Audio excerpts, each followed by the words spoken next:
Always remember, the opinion you follow should be your own. Just consider the things stated here to be a second opinion from a complete stranger online. Happy Friday, Mike. Happy Friday, Phil. Glad to be here with you guys, as always, here on the Random Waypoints podcast. And I'm sure we've got a lot to cover today, so let's get right into it. Well, you know, Mike, we normally don't talk about sports, but with you being from New England and me living in Seattle, we kind of have to this time. The Seattle Seahawks facing the New England Patriots in Super Bowl 60 at Levi's Stadium. So how are you actually feeling about the New England Patriots being back on this stage? And what's your prediction, Mike? Well, here's the funny part is that he's got the football and everything here. The funny part is, who would have called that, right? Like, who would have called that?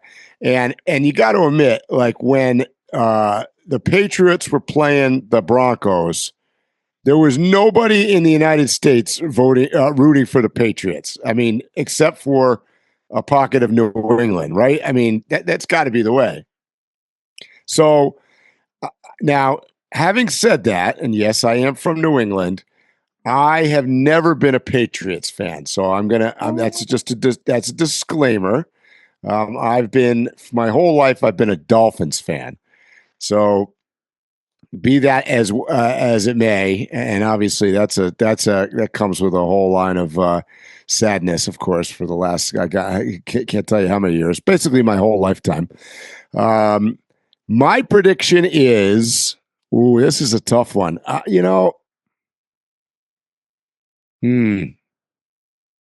going to give a slight edge to the Patriots. Okay. On this. All right. Well, how about you? What are you thinking, being from your neck of the woods? Mike, I'm not saying this because I live here. Okay. Seattle is going to go roughshod on your team. It is going to be a blowout. And it's not going to just be a blowout by the numbers. It may not be a blowout by the numbers, but it's going to be a visual blowout. It's going to visually appear to everyone one team is physically superior and more athletic than the other, which is being Seattle. I think they're the most physically, athletically talented football team in the whole NFL. And it's going to show because, in my opinion, New England went about winning the opposite way. I would call them the big fundamental. They relied more on X and O's and a strong defense, and that's going to do them well. Like I said, I don't think by the numbers they're going to lose by 21, but it's going to be very obvious that the Seattle Seahawks are the superior team. That's okay, my opinion, you heard it right here on the podcast. That's our predictions. I mean, I'll say one thing about it's hard to tell what the Patriots are going to do for one reason. The last game, obviously, with the snow going on for like half the game there at the end, nobody was doing anything. So that score was hard to make a judgment as to like where their physical talent is and their mindset is. So, we'll see. We'll see what happens. But you heard it here. So, Mike, sticking with sports, Bill Belichick just got kept out of the Hall of Fame on his first ballot. And let's stop pretending it's a mystery. 6 Super Bowls don't erase Spygate, Deflategate, or a career built on testing the rules. Mike, if the Hall of Fame is supposed to judge the entire resume, why are people outraged that repeated cheating actually counted for once? Okay, now I don't want to. We're trying to stay on sports here, so I don't want to bring politics into it too much. But there's also that factor because Belichick has been, let's just say, he's been fairly outspoken on the right. Okay, so I suspect that might have some kind of political play involved in him not getting into. I don't know. I mean, let's. The NFL is the most right-leaning sports organization in the United States. Easy. The ownership, for sure. Yeah. For sure. I agree with that. I don't know. I agree with you, Phil. I mean, he had numerous cheat gates, let's put it that way. But there is something else going again. Well, he also had some, not that this affects talent or should get get him in or out of the Hall of Fame, but he had some personal controversies. He's got, he had the what was it, the massage thing going on in Florida. Then he had the young girlfriend thing going on. I mean, he's got all sorts of, let's just say he's got drama involved with him. But he also did not get an opportunity to really be a head coach anywhere else either, right? Prior to this. Mm-hmm. What do you think that's all about? Now, you could say all you want that, maybe the cheating thing came into this, but I mean, let's be honest. Most of the owners just want to win. So, like you mentioned, him getting other jobs. I do believe that there was a level of politics. The only reason why I'm dismissing any kind of politics is because if you've given me the excuse for me to use my hate, that's your fault. Now, I agree. If he had a pristine career and hadn't been a cheater for many years through the majority of his career as a coach, then they would have just looked like total assholes. They would have looked like they're playing politics. Mm-hmm. But you have given them cover. They never have to say, hey, I just hate that guy. Because going back to what you said, I believe a lot of the reason why he hasn't been hired other places is he doesn't have a personality that people want to deal with. It's been very obvious. Sure, he's weird. He's a pain in the ass. Yeah, and it's been very obvious. It's not a secret that in the NFL, there's a lot of nepotism. There's a lot of friendships. There's a lot of relationships. You pretty much can't get a job in administration or coaching or management unless people like you, period. That's more important than you actually being a good coach. I mean, we've seen like coaches' kids become coaches and... Oh, God. Listen, I'm a Dolphins fan. I just got done telling you. Did you see what they did this off season right now? I mean, they just hired... You got to scratch your head. I don't even remember the guy's name. The coach that they hired is never been a head coach. He was at a losing record in his one season in college, and then but he was golf buddies with the GM. So yeah, I mean that's typical Dolphins. Ironically, the last 2 years they had been showing signs that like if we get a couple of pieces, we might be able to do something. And then that just showed that they don't know what they're doing. Exactly. So, Mike, does the greatest coach ever override documented violations to you? I mean, if you think he should have got in first ballot, say it, I didn't follow it well enough to know whether or not, I'll be completely transparent. I didn't follow it enough to know whether or not that's typical or not typical. I mean, in the past, we talk, I don't want to go off tangent here, but you talk about like the Hall of Fame, Music Hall of Fame, mm-hmm. and that's full of politics and bullshit as well. And it's more, I would say it's more typical in that environment where you think somebody's going to get in on their first try and they don't. And sometimes it takes God knows how many years. So I don't know what the quote status quo is in the NFL, particularly when it has to do with coaching. So I don't know if it's weird or it was directed at him or it has a combination of different factors. So I'm not sure. Well, I think that I'm in a whole nother lane than everybody else. Everybody else is just discussing, should he have been a first ballot or should he have to wait a year? I'm in a whole... Cheaters get banned from the Hall of Fame. That's my opinion. Period. There's no extras. There's no gray area. If like Pete Rose, like Pete Rose, yeah, right? Pete Rose, right? He cheated. I have no issue with him never being in the Hall of Fame, and I liked him. I grew up watching him. I learned how to slide from Pete Rose. Yeah. So it's not a disdain for him. It's a love for competition, meritocracy, and things like that. We talked about this on a different podcast too. The integrity. One of the reasons I don't follow sports nearly as much as I used to is the integrity of the game seems to be compromised, regardless of what league you're talking about. Mm-hmm. And that's a problem. I agree with that, bro. Good point. So, Mike, the former FIFA president, Sepp Blatter, is now backing a fan boycott of the U.S. World Cup, arguing that Donald Trump's immigration bans and enforcement tactics make the country unsafe and unpredictable for fans, with multiple qualifying nations effectively blocked from entry. Mike, is this about politics creeping into sports, or is the U.S. actually putting the integrity of the World Cup at risk?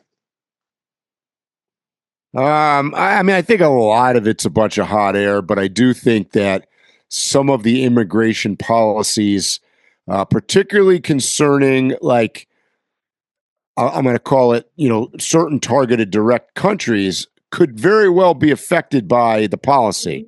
I mean, there's no question about it. So if you've got, a team from, I don't know that's either on the ban list or a more restrictive list or more challenging or something. And certainly, let's just say this: the perception of integrity and security involved in it is at an all-time low, in my opinion, right? So, I mean, that's the fear. I think it's probably more perception than it is reality. But as you know, perception's everything. Well, I feel like and by the way, this is a weird World Cup because you got Mexico, US, and Canada hosting it, right? So that's weird together in itself, right? I think it's real simple. I feel like FIFA is obligated to intervene if a host country is banning some of the countries that would be participating. Yes. I believe the sports part is supposed to be totally separate from politics, period. So even if there's a ban, if that country is going to participate, they have to allow those banned athletes in. Maybe you're not going to just let people travel here, but you've got to let the teams come. I believe FIFA has to step in. It destroys the integrity of the separation of sports from politics. One of the most famous Olympics ever was the one Jesse Owens. I mean, we were at war with them. They were calling him racist and blah blah blah blah blah. But we showed up and we showed out. And I could come up with other Olympics. Well, I was just about to bring that up. I mean, unfortunately, politics has always played a role. Olympics is a great example of this. I mean, how many Olympics over the history have been boycotted by one side or other, or I don't know. The last five. It's usually the country boycotting going. It's not the country keeping you from coming. Yeah. Pretty much. That's messed up, man. That's true. That's messed up. I'm not with that at all. I'm with you. And you can have like if America wants to have that particular stand, I don't have an issue with them having that stand, but then you have to pull out of being one of the host countries for this international event. Period. Or, I mean, conceivably, you could give an exception for that the event or the athletes or something in between to make sure that the policy and the sport are not connected. Mm-hmm. But we'll see what happens. Newly verified footage shows Alex Pretti spitting on federal agents. kicking their vehicle, smashing a taillight, and appearing to have a gun visible at his waistband. This wasn't a peaceful protest. It was aggravated confrontation. Mike, at what point do facts override the narrative when somebody is clearly escalating violence? The answer to that question is never. Facts don't matter.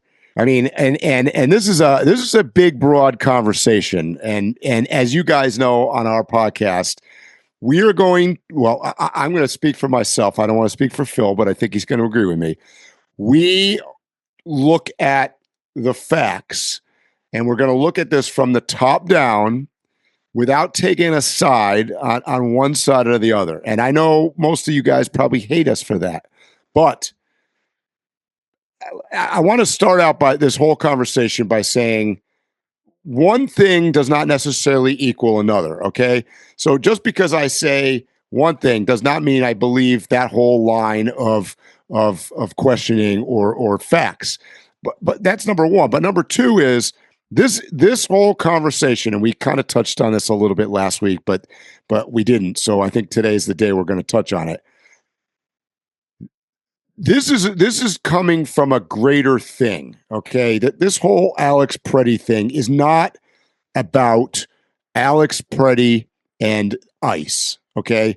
It is not that. I understand the results are very much about that. However, to answer your question directly, Phil, here's the problem. You both sides, and I'm gonna stand on this, okay? Both sides are wrong, as always. I'm gonna, for the sake of argument here, I'm gonna call it the right and the left. It's more complicated than that, but we're just gonna go with that for right now. The right immediately came out when he was shot by the ICE agents and had a narrative that has largely been pushed back on and largely proven to be a lot of bullshit. It sounded like it from go. It sounded like from go. It was terrible. However, the narrative from the left that this guy is, an innocent, quote, bystander. He's the greatest guy on planet Earth. He's a nurse. He helps people, blah, blah, blah, blah, blah, blah, blah. Well, that was also total bullshit and not based on any facts. It's all based on want. The left wants these guys that are being, hurt by ICE to be martyrs. And the right wants ICE to be always right because they are doing a job and the narrative is they're obeying the law. Let them do their job. Both sides are lying through their teeth. So when I watch, okay, so let's for those of you that have not been paying, here's the problem, Phil. And this podcast originally started as an overlanding podcast.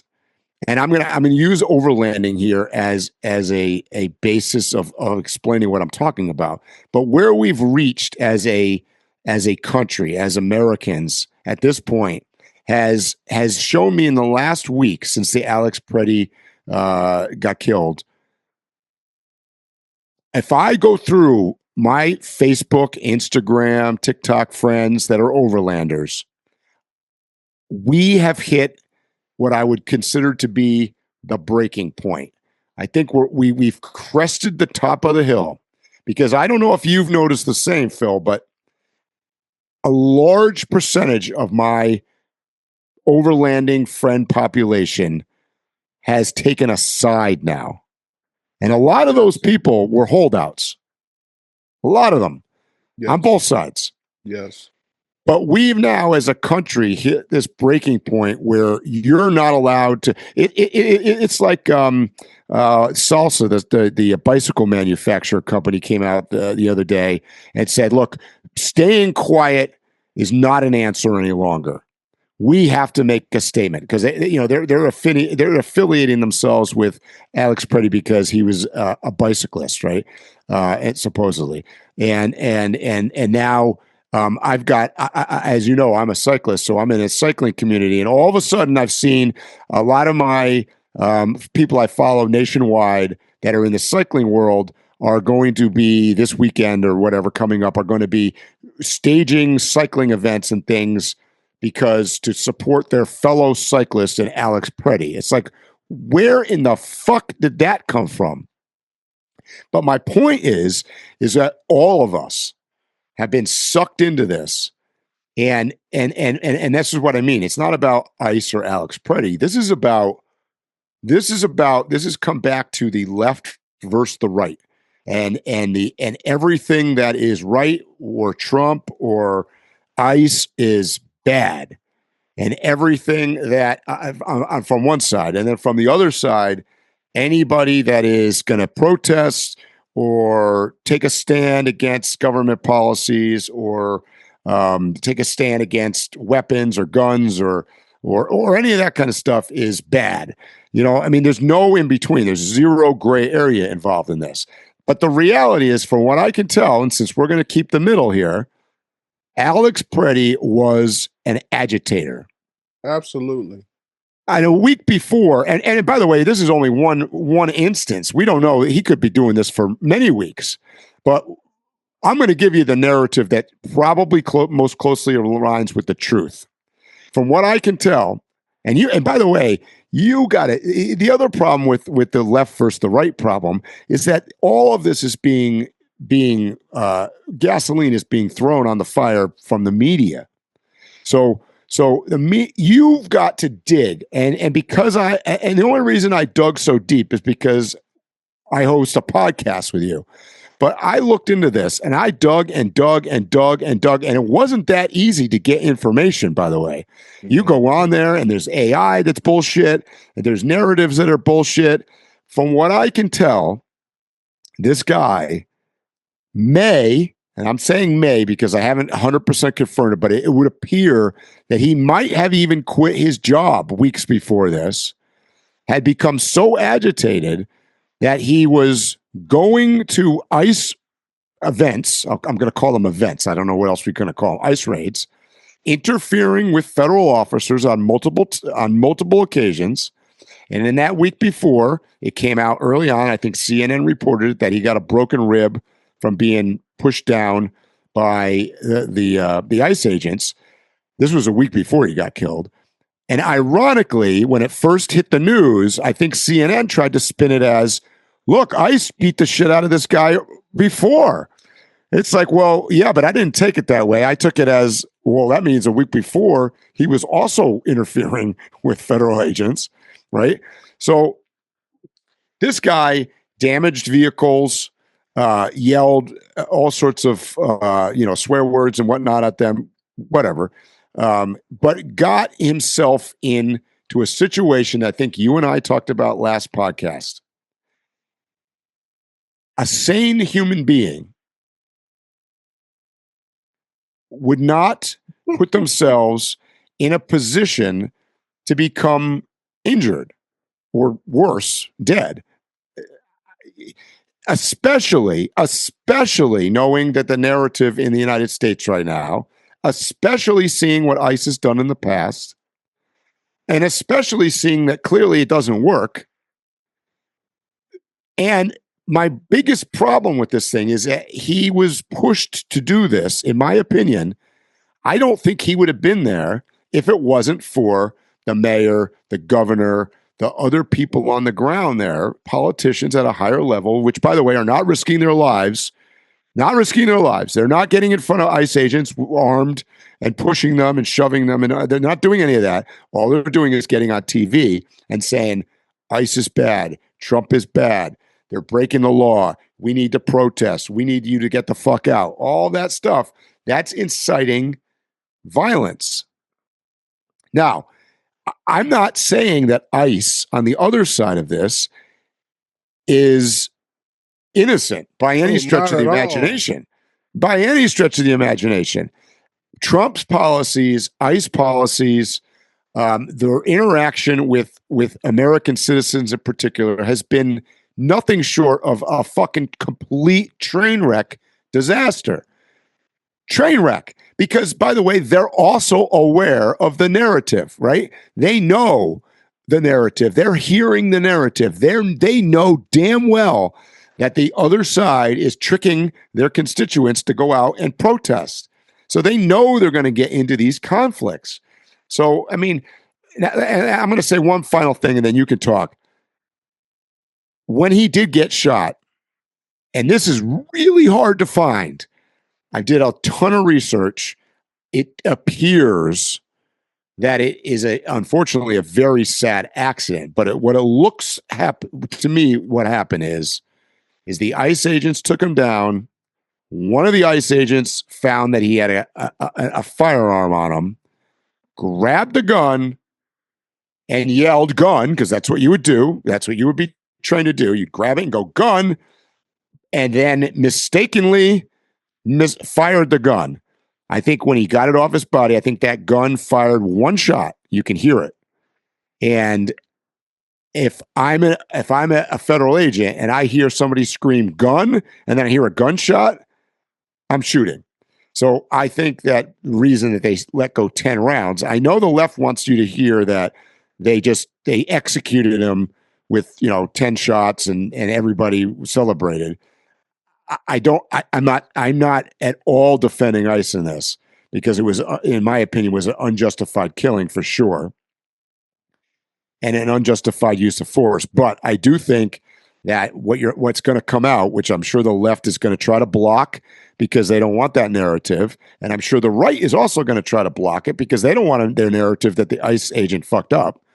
But I think there was a misfire on that gun when they pulled it out. And by that firearm that he had on his body, it actually has a pretty long history of firing unintentionally. So I think that's what happened.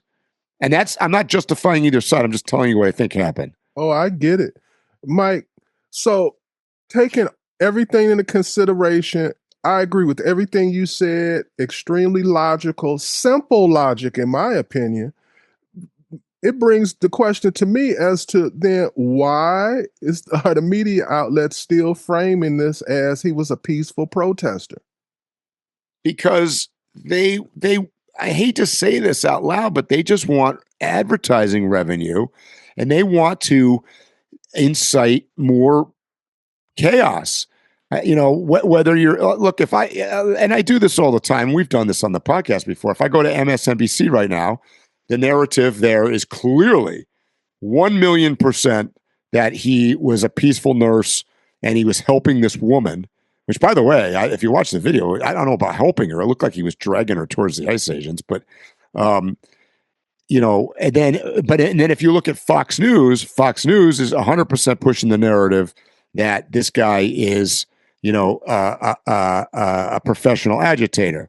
The truth lies somewhere in between these things, but they're selling ad revenue. They're selling America down the toilet is what's happening.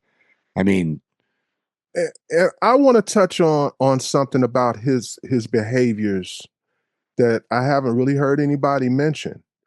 He had a weapon. We do know that he had a concealed weapons license. Now, I don't know if you know anything about concealed weapons. I sure do. I have a concealed weapons license in 43 states, and I can tell you he broke the law. Exactly. And so let's go with that. Did you just fill out some paperwork and they gave you a concealed weapon license, Mike? No, you had to go to a class. You had to learn things. And didn't that class, out of everything, the main thing that they keep reiterating is, if you're going to carry it, you have to eliminate yourself from a lot of things. You can't go here. You can't go there. If something escalates, you leave. You're not taught like how to use the weapon. You're taught how to avoid conflict. Almost 90%. Exactly, Phil. So 99% of the class, for those of you that have not gone to a concealed carry class, 99% of the class is how to avoid conflict. Yes. And I can tell you by definition, avoiding conflict does not include interrupting federal agents doing a job, regardless of whether you believe that they're doing the right thing or not. So it's just a fact. Let's just say he was a peaceful protester. Mm-hmm. Let's just say he happened to be walking down the street when this altercation was going on. Mm-hmm. As a legal concealed carry weapons license carrier, it was his duty to get off that block. Yes. Well, he violated three things. One, he violated his duty to avoid conflict. Number one, that's the big one. Number two, he didn't apparently have ID on him. Also a problem. Also a problem. And number three, and probably maybe even the most important, he failed to notify. You absolutely have a requirement to notify a law enforcement officer of any kind that you are carrying your firearm. Immediately. If you get pulled over speeding or whatever on a high, when the guy comes to your window and says license and registration, you say, I have a firearm on board. Here's my license and registration. That's the law. That's the way it's supposed to be. So, I mean, I get it. We probably have people listening to the podcast that are anti-gun or pro-gun or whatever. This is not, we are just giving you the facts. This is the facts. You do with it what you want to do with it. But you know, I'm not justifying that this guy shouldn't be dead. Okay. I'm not at all saying that this guy deserved to be shot not 10 at times all. or whatever it happens. Should be here today. He should be. But you've also, and this is the biggest problem that I see, particularly in modern politics and modern dialogue that's going on in America right now, is nobody is willing to take responsibility for themselves. There's no self-responsibility. So this guy had a responsibility to do the things that we had just said, which, by the way, each of the ICE officers had a responsibility as well. From what I can tell, they also violated their mandate because, from the looks of it, they overused force. They used extreme measures, not just in his case, but in also the woman that got killed in the car. I mean, I've looked at that video a bunch of times now too, and you could maybe justify shot number one. When the vehicle's coming at her, there's no way you can justify shot 2 and 3 from the side after the vehicle's passing her. So there's been clear violations on the part of the law enforcement officers that have engaged American citizens. So this is a problem. But here's the other issue: is a lot of this has been stimulated by the fact that I'm going to use Minnesota as an example, and Minneapolis in particular. It is a sanctuary city, and which is an oxymoron. It's an oxymoron, and you know that Phil and I have both come out and said that we don't agree with it. That by the way does not mean that we're not in support of things that potentially are on the left. It just means that particular thing I can't support. There's no way I can support something that basically says we're going to break the law. Right. Well, I mean, by definition, that's nonsense. And the problem is because of that, the left has stirred the pot, and then the right has come along, and Donald Trump is a pot stirrer, master in chief, and he looks at it with his all-seeing eye and says, Minneapolis, this is a sanctuary city. They've come out, they've been outspoken. We need to send in people. So look, the right is just as at fault here. There's no way that Trump and his administration did not know by sending in these troops and doing these tactics that this wasn't going to happen. Of course this was going to happen. I'm actually surprised only 2 people have gotten killed. I agree, Mike. And what's even more upsetting to me is if a person told me, hey, I woke up this morning and I felt a certain way and I decided to go out and act on it. I felt like these people need help and I'm going out there to help. And they did that individually. I'm kind of with that.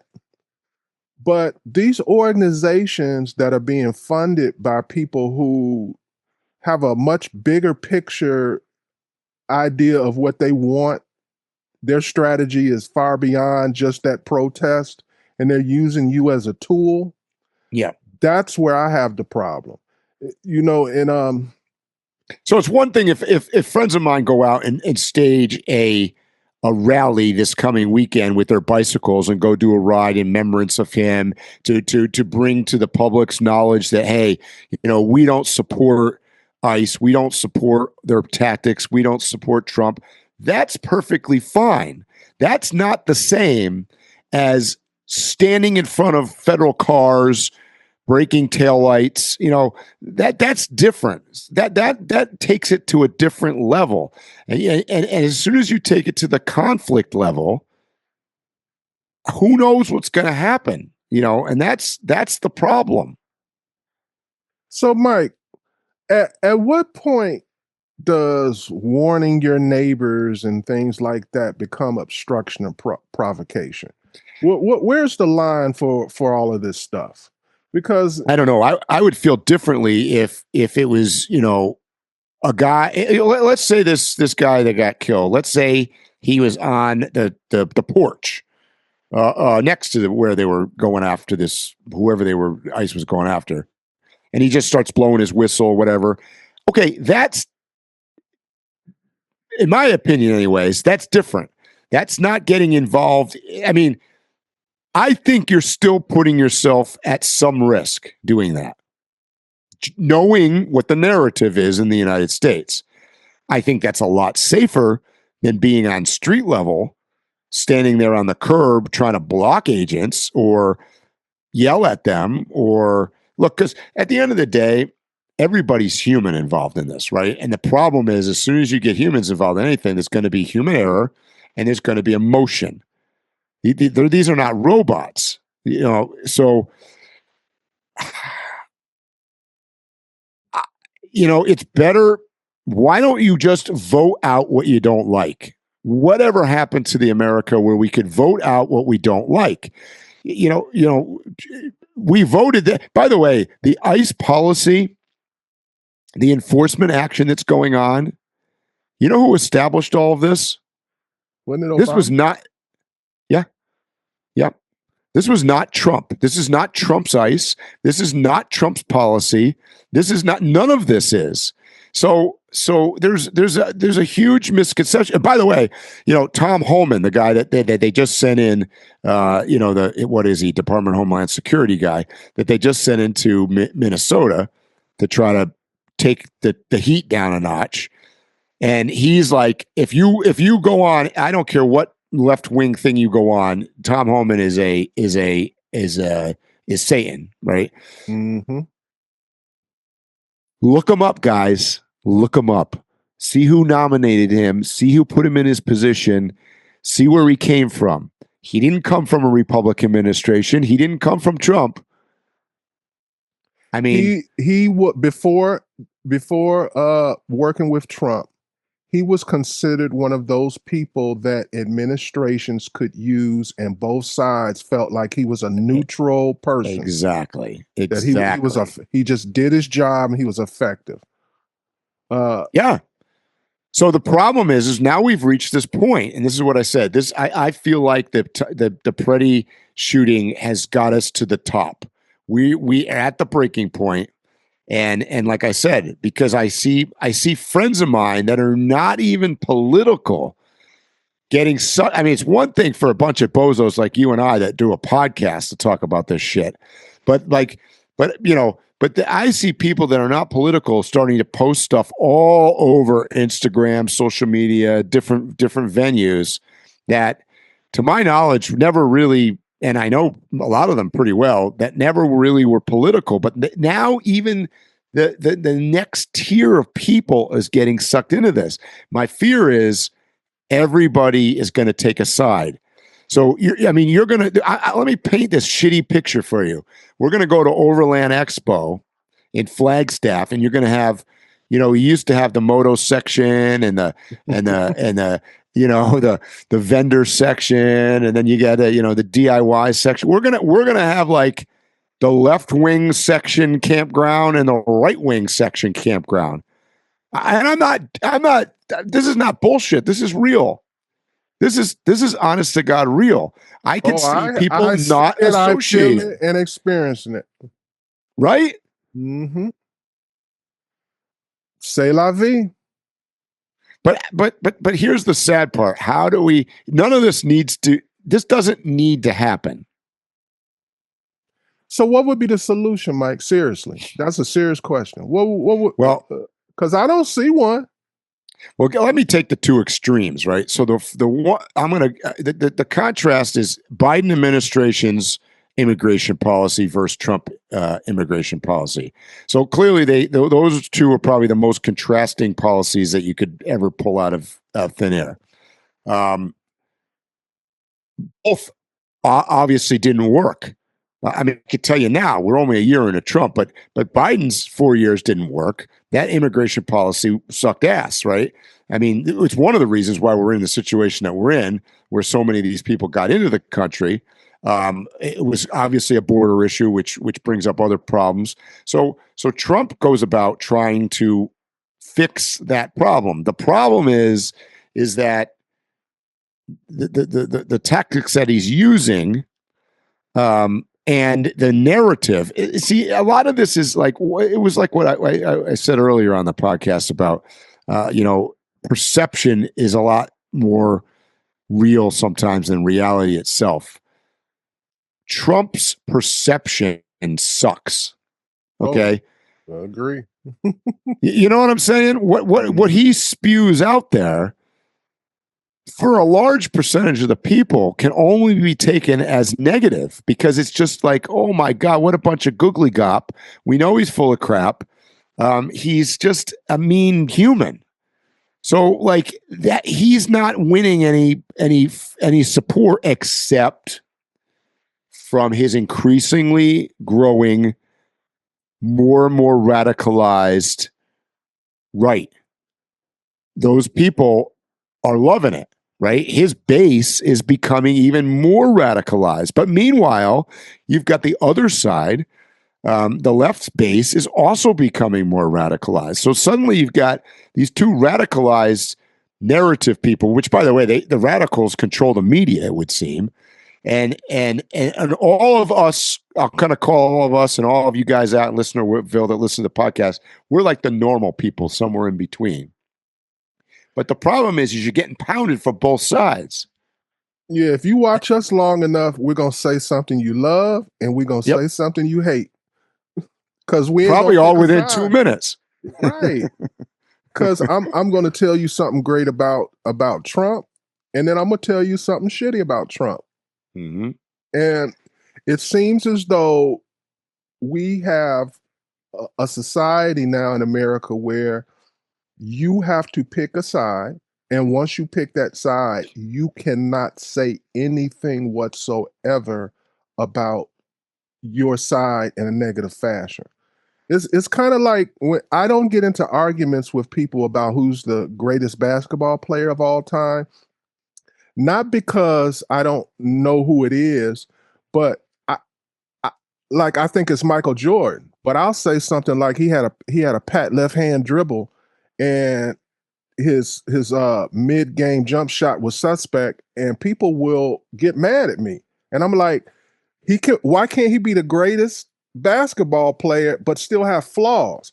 You can't recognize flaws in politics. You can't say, overall, this is a good president, or overall, this is a bad president, but this particular thing he did was good. You can't acknowledge it. It's like John. It's like Fetterman in Pennsylvania. He damn near is getting kicked out of the Democratic Party because God forbid, there's a few things that he doesn't agree with them on. You're excommunicated. And by the way, this is one of the problems with the Trump administration is that every single person that works for Donald Trump knows they have to be lockstep with him at all times. If you say one thing, I know, but that comes with the downside, because if you say one thing against him, you're getting fired, right? You're getting fired. You saw that in term number one. So the problem is now in turn number 2, there's no more safety net. I mean, that's what's lacking is there's no safety net. There's no advisor. I don't think Trump has any advisors that are going to show. Look, Trump doesn't have anybody that's like you or me, Phil. He's got nobody on his team that could be like, well, the ICE agents kind of overreacted on that, but at the same time, this guy was, an agitator. But he's got nobody that can be like that on his team because they would be fired.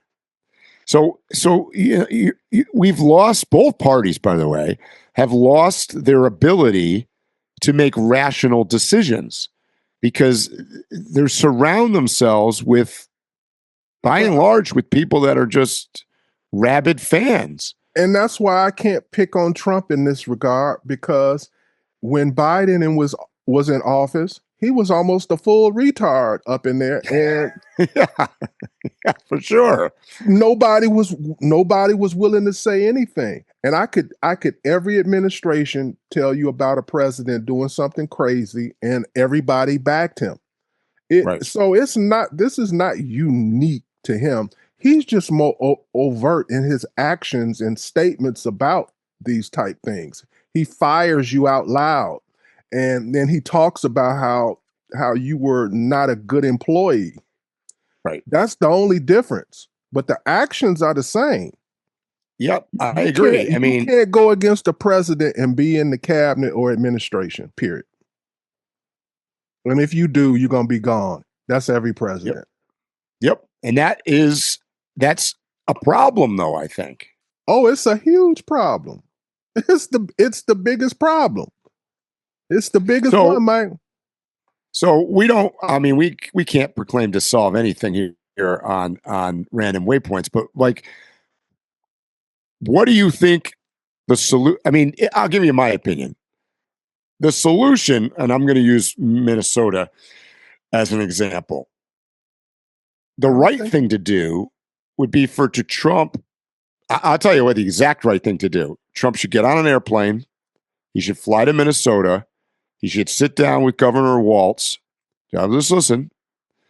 And they should talk through a strategy on how we can do effectively continue ICE operations because they have a job to do that was mandated by both parties, and do it in a way that de-escalates the situation, maybe focuses more on criminals and getting the worst of the worst off first. But at the same time, Walz and his cohorts have to come to the other side and be like, look, we are going to work together. We can't be a sanctuary. We can't be going against the federal government. And I mean, I'm just telling you what the right thing to do is. This is so pie in the sky that Phil's on the other side of the microphone laughing. But I mean, that's the right thing to do, because at the end of the day, as an American, Americans are going to be less at risk on both sides. On both sides, because people are going to get injured and hurt on both sides of this. So, and that isn't, by the way, that's not the goal. I don't think, anyways. It shouldn't be. That should not be the goal of ICE or the current administration, and it certainly shouldn't be the goal of the protesters that want what they're perceived as justice. I mean, nobody wants that to happen, I don't think. Mike, you definitely called it right. That was some pie in the sky there. It's so many moving pieces that would have to just go perfect. Let's just say Trump was able to talk to the mayor and the governor and agree upon a meeting, and then they announce, hey, Monday Trump is flying in. And let's say they announced that on Saturday. Mm-hmm. All weekend, the news and podcasts and everything would all be about how they're going to riot when he's here and different things. So before, and it would also be about who's going to win. I mean, that's the thing. It's like sports. It's like which team is going to win. And then once Trump got here, that would probably be the biggest security problem for a president ever. Hmm. He might get assassinated. Or even, let's say they don't do anything to him, I believe that they would up the riots. Now they have riots at like an ICE event or something. There would just be riots everywhere. They would. So basically, what you're saying that America is screwed. We are at about, like people like to say Trump had a mandate, and I do believe he had a mandate. But there's also the argument he only got about half the country. You could say 51, 52, whatever you want to say, but it comes down to about half. It comes down to about half the people are with him, half the people are against him. And that's the problem. Well, but the problem is that you can have half on one side and half on the other side. If you were, let's go back to there's too much say Reagan or somebody. There's too much support for each side. If you're on this side, you got half the population with you. If you're on the other side, you got half the population with you. There's no reason to retreat. There's not enough independence. The problem is what, and this is what I was saying earlier. Everybody is being sucked into this. Yes. There used to be 20% on one side, 20% on the other, and then the other 60% were somewhere in the middle. This middle group is shrinking and shrinking. It's like the middle class. It's shrinking and shrinking and shrinking. And Mike, I brought this up. All of this is connected to stuff I talked about 6 months ago. I know. When I talked about, I was going to call him Chuck Mangione. Yeah. What's the Langini? The guy who shot the CEO of the healthcare. Mangione or whatever. Yeah. When that happened, every week I was documenting to you the actions, and your questions back to me were always like, how are people supporting this guy and everything? And how are they supporting this shooter and that and everything? And I kept telling you, first of all, I don't agree with it, but I understand the line of thought that they have. This is all connected to what's going on in ICE. There is a large, strong community of people who are against the system now. There's a generation of youth, and when I say youth, I'm saying like 21 to 40 that have been disenfranchised in one way or another by America, whether it be through student debt, lack of job opportunity, growing up and having parents who had it all and lost it all during their childhood. So you have a lot of people who are anti-establishment, and even people who claim to be patriotic. You talk to them long enough, there is some sort of anti-establishment sentiment deep down within them, whether they're on the left or the right. There is a major group of people who have disdain for anyone who is doing well, and they have a loathing for those who are doing very well. And as long as there is economic uncertainty for a majority, there is no answer. There is no solution. There is no just do this and it'll work. Trump needs to put people back to work, and I mean with good jobs. We need to have a new plan like Hoover did, and not Hoover. Anyway, past president, where he built all the highways. Well, we already got enough highways. Let's redo the infrastructure. Let's rebuild the bridges. We be improving and we be hiring people. When violent men, because we're naturally violent, let's just keep it real. When violent men have jobs and they got enough money in their pocket to buy a decent car and buy a drink with the boys and go out on dates, all of this changes. Yep. And you see that in a lot of developing countries that are less stable, you get way more violence because they don't have jobs, they don't have money. And by the way, that's what this media narrative is driving us towards. Because look, I mean, these agitators and other people that are on the street, I mean, they're not working. Obviously, the hell are they doing out there? Not at all. Not at all. But the irony of what you're talking about now is, though, a lot of these people are not what we just described. These protesters, a lot of them are doing well.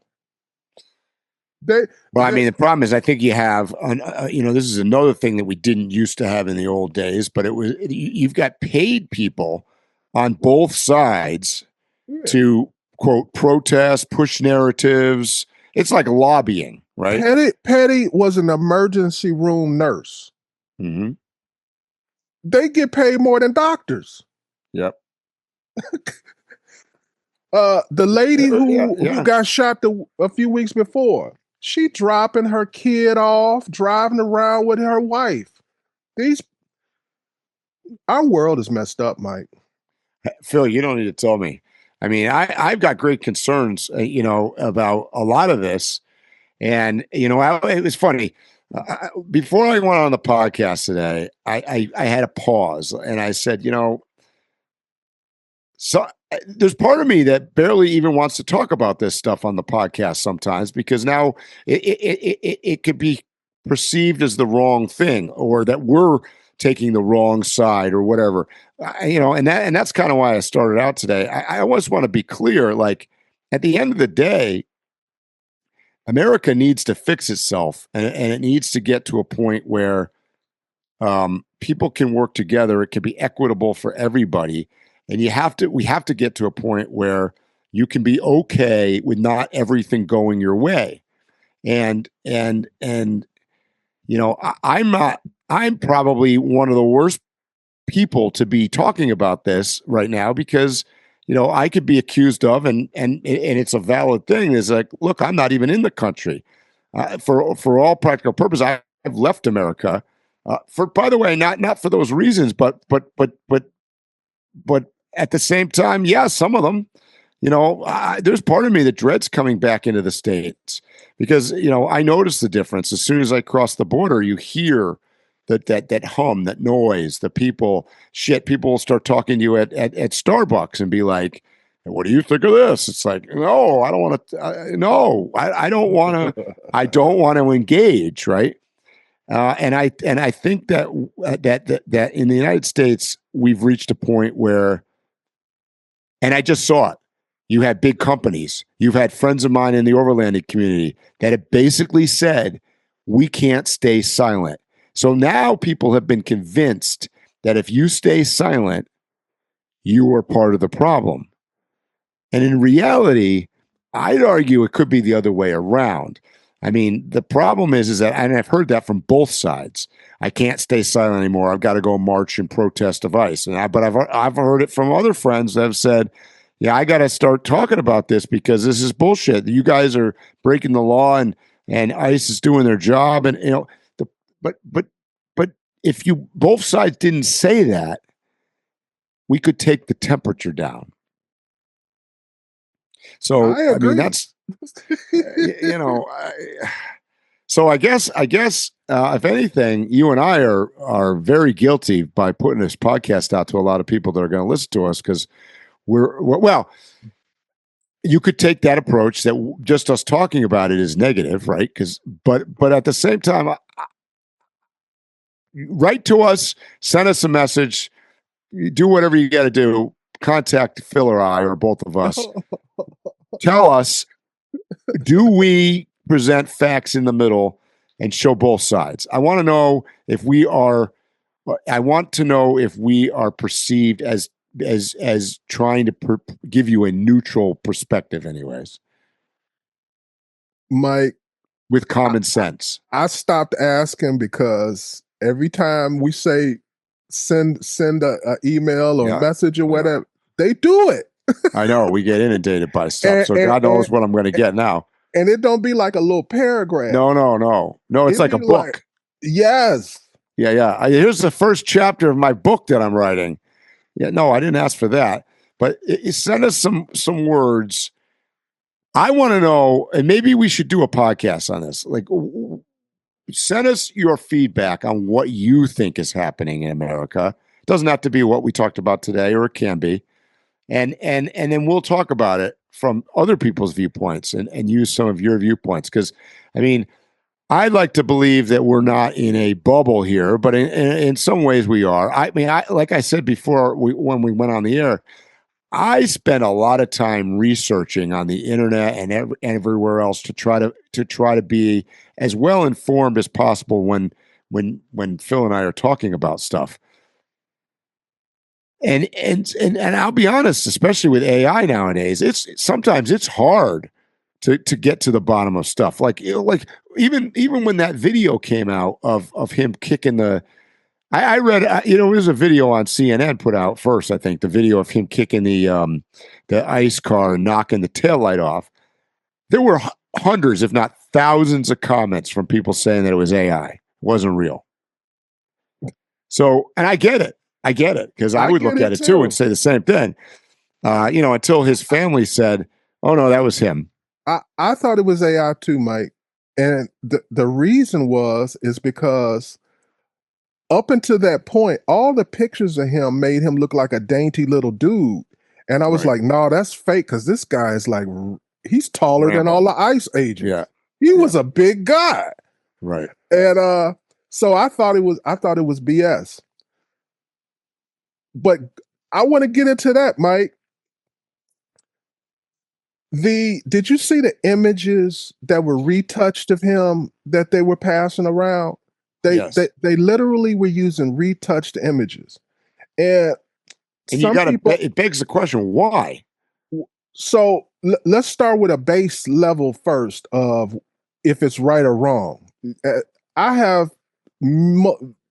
spent a lifetime of sending in film and pictures to different organizations.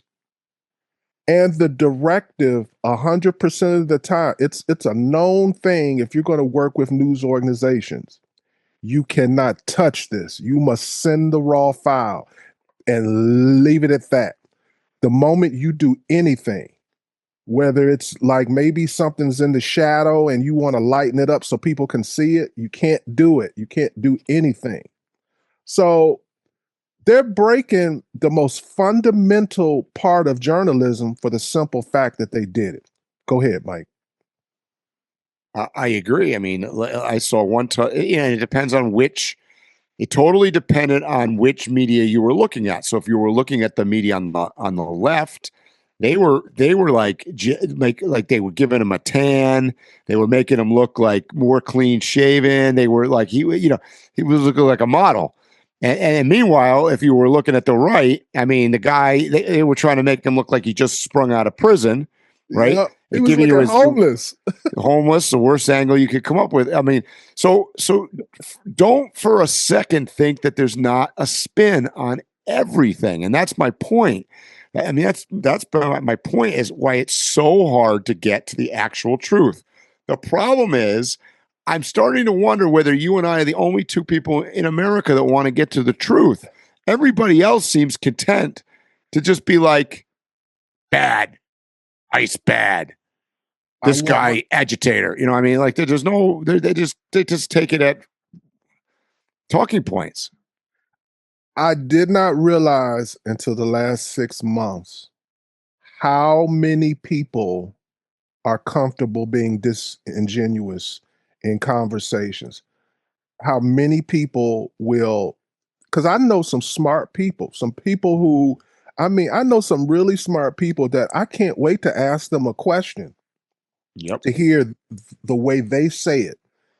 And I have been disappointed by a lot of them in the last 6 months, how they will pretend like they can't see a logical path of thought, how they act like they don't know something exists or has happened in history. It is blowing me away how phony people are now. Yeah. Yep. You will literally, like I had a person still trying to tell me that President Trump had said something about, they like to say that he said that he was for the po boys or the something boys and some other people. The Proud Boys. And I'm like, wait a minute, this is years later, and you, and intelligent as you are, you still trying to tell me that you believe that's what happened? And then I went to YouTube to show him the full thing. He didn't want to watch it. Right. He did not want to watch it because he felt as though, he didn't say this, but it was obvious. I have to acknowledge this if I actually see it. I can still continue on with this lie if I don't watch this footage. And not only that, he's so intelligent. I know he went and looked at it, and he's probably watched it before I ever watched it. And that's the thing, is I think people are content to walk around with blinders on because they don't want to really hear anything that opposes their narrative. And that's a sad state to be in. So, Mike, we got to talk about this. This is probably the biggest story. It's important. I hope she's okay. Oh boy. At a Minneapolis town hall, Ilhan Omar was sprayed with what investigators later said was likely apple cider vinegar. She kept speaking, didn't change clothes, and it quickly became an FBI-led case. Mike, when the response doesn't match the severity of the act, is it reasonable to ask whether this was a genuine attack or something staged? It's reasonable to ask. I have seen people on certainly on the right say that she staged the whole thing for the media. You disagree? I don't know. I disagree. I think the guy was just a. So let's get into that, Mike. I gotta just let's get into that real quick. Let me just ask you something simple. Okay. Now, you know me. I don't want to harm you. Let's say we were at one of our parties and I took a glass and walked up to you and just dumped it at you. What is the first thing that most people's reaction would be? They immediately look down to try to figure out what it is and probably go, what in the fuck? Now, you would do that with a friend. So you would absolutely do it if somebody you didn't know threw something at you. You'd even be more concerned about it. She never looked. Her reaction was not the reaction of somebody who just had something thrown on them, let alone it being, I'm a political figure at an event where I'm in danger. It doesn't fit, in my opinion. Well, that was the only thing that I noticed, and I'm gonna find myself defending Omar here, which is weird. Under normal circumstances, what I would have expected to see, regardless of what side they were on, if something got thrown at them, the security would have yanked them out of the room so damn fast. And they would have ran. Whether it was Trump or I don't care who it was, anybody.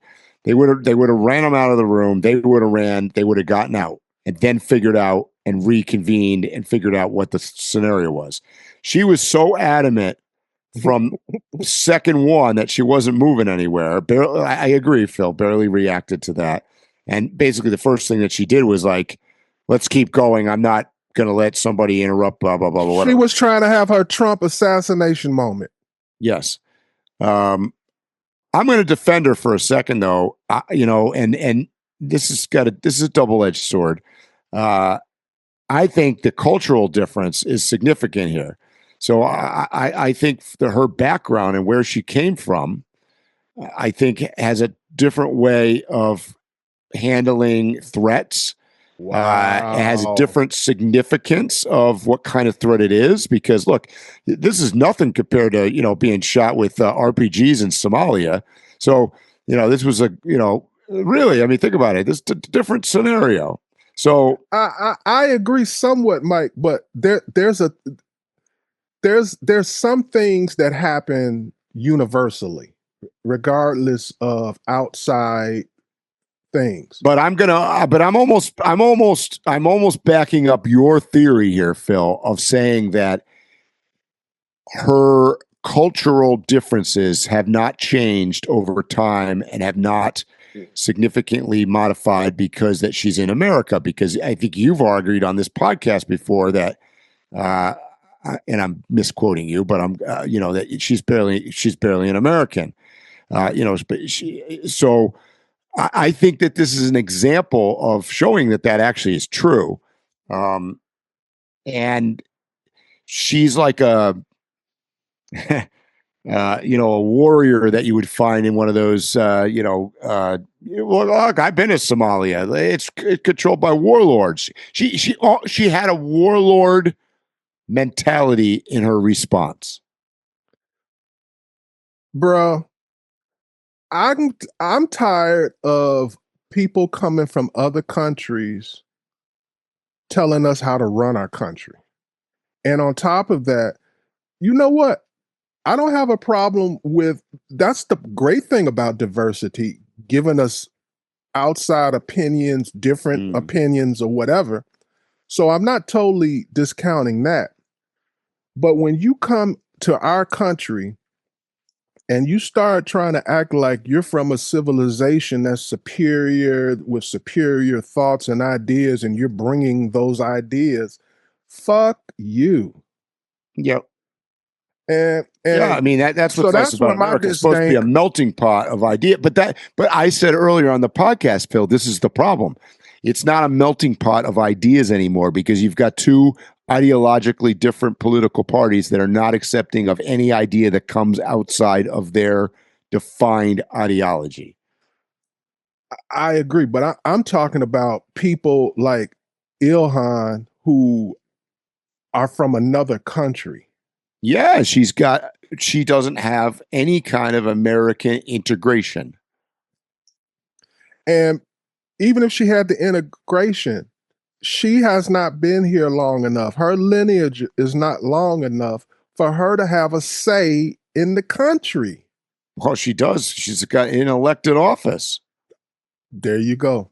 But I disagree with it. And you'll talk to these people and they will talk to you and everything out their mouth is like how great their country is versus. And I'm like, why are you here? Right. And then you probably know way better than me. Most of these African countries, they ain't even been around as long as America. But they try to give off to ignorant people. They'll talk like their country been there for thousands of years. No.